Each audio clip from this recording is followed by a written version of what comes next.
খসড়া তালিকায় যাদের নাম নেই তাদের চিন্তা করার কোনো কারণ নেই, কারণ হিয়ারিং হবে। এরপর নাম তুলতে কমিশনে হিয়ারিং হবে। খসড়া প্রকাশের 7 দিনের মধ্যে নোটিশ, ভোটারদের বাড়ি বাড়ি গিয়ে নোটিশ দেবেন বিএলও। প্রয়োজনীয় নথি নিয়ে হিয়ারিংয়ে হাজিরা দিতে হবে। নাম তুলতে ভরতে হবে 6 নম্বর ফর্ম, অ্যানেক্সের ফর্ম 4 নম্বর ভরতে হবে ভোটারদের।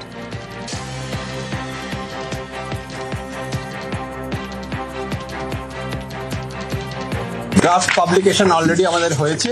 7 দিন পর থেকে এটা নোটিশ যে জেনারেট হবে, সেগুলো প্রত্যেক যে ইলেক্টর যাকে ডাকা হবে হিয়ারিং এ তিনি নোটিশ পাবেন, লিখিত নোটিশ পাবেন। তারপর ক্লেমস এন্ড অবজেকশনে যে হিয়ারিং হবে ইআরও এবং এইআরওরা করবেন, তার মাধ্যমে তাদের সমস্ত ডকুমেন্ট দেখা হবে এবং ডকুমেন্ট দেখে কোয়াসি জুডিশিয়াল পদ্ধতির মাধ্যমে তাদের ফাইনাল ডিসিশনে আসবে এবং 14ই ফেব্রুয়ারি electoral roll, final electoral roll published হবে। যদি কেউ ড্রাফট ভোটার লিস্টে তার নাম না পান, তাহলে ফর্ম 6 জমা দেবেন নতুন ভাবে নাম তোলার জন্য, এবং তার সঙ্গে একটা অ্যানেক্সার 4 যিনি জমা দেবেন, তার আলাদা করে হিয়ারিং হবে এবং সেই হিয়ারিং এর মাধ্যমে তিনি যে কমিশন নির্দেশিত নথিগুলি আছে সেই নথিগুলি নিয়ে উপস্থিত হবেন হিয়ারিং এর জন্য।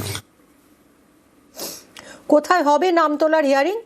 ইআরও, এইআরও লেভেলে হবে হিয়ারিং। শুনানির জায়গা ঠিক করছেন জেলা শাসক। কোন কোন জায়গাতে কোথায় হিয়ারিংটা হবে? হিয়ারিং হবে এইআরও লেভেল, ইআরও লেভেল। কোন নির্দিষ্ট অফিসে হবে যেখানে অ্যাড্রেস থাকবে, ফোন থাকবে, সব থাকবে। ভেনিউ ডিএম সাহেব ঠিক করছেন। জল জন্য অ্যারেঞ্জমেন্ট থাকতে হবে। রোদ বেশি আছে তো ওখানে some arrangement have to be there for shade. সব ডিএম তৎপর আছেন, কাজ করছেন। ভাই বিএলও, খসড়া তালিকায় দাদার ক্ষেত্রে গড়মিল।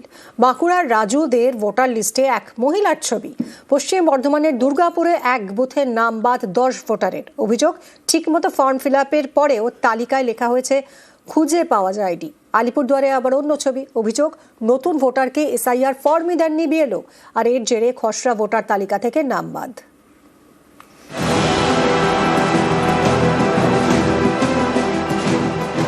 বাঁকুড়া পুরো এলাকার বাসিন্দা জগবন্ধু দেব 70 নম্বর বুথের বিএলও। তার দাদা রাজুদের নাম উঠেছে খসড়া ভোটার তালিকায়, কিন্তু তালিকায় ছবি এক মহিলার।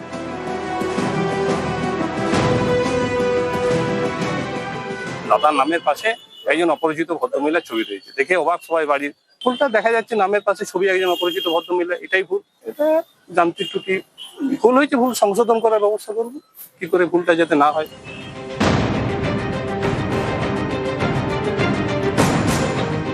পশ্চিম বর্ধমানের দুর্গাপুর পুরসভার 70 নম্বর বুথ, নতুন পল্লী এলাকা।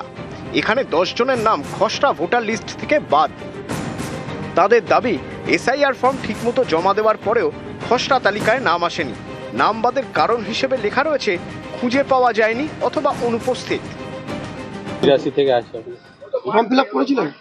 হ্যাঁ, ফর্ম ফিল আপ করে নিজে হাতে আমি আমার মায়ের এবং আমার ওয়াইফেরটা জমা করেছি। 2002 সালের আমি ভোট দিচ্ছি।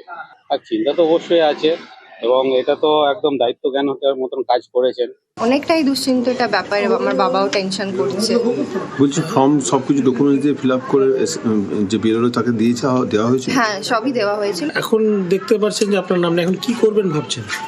কি করব আমি কি করে জানি, সেটাও তো কেউ কাউকে কিছু বলেনি।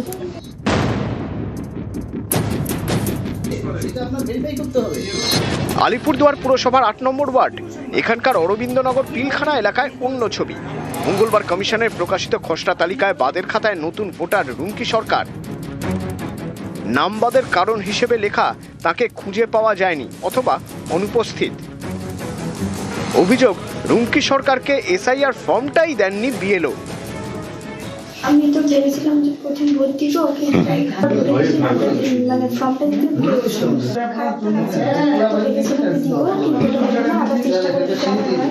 আমি যখন ফর্ম নিয়ে বাড়ি বাড়ি ঘুরছিলাম, তখন এই বাড়ির নামগুলো 195 পার্টে আছে, একটা মেয়ের নাম শুধু 194।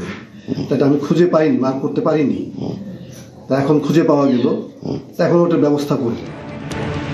খসড়া তালিকা প্রকাশের পরে রুমকি সরকারের এসআইআর ফর্ম ফিল আপ করেন বিএলও।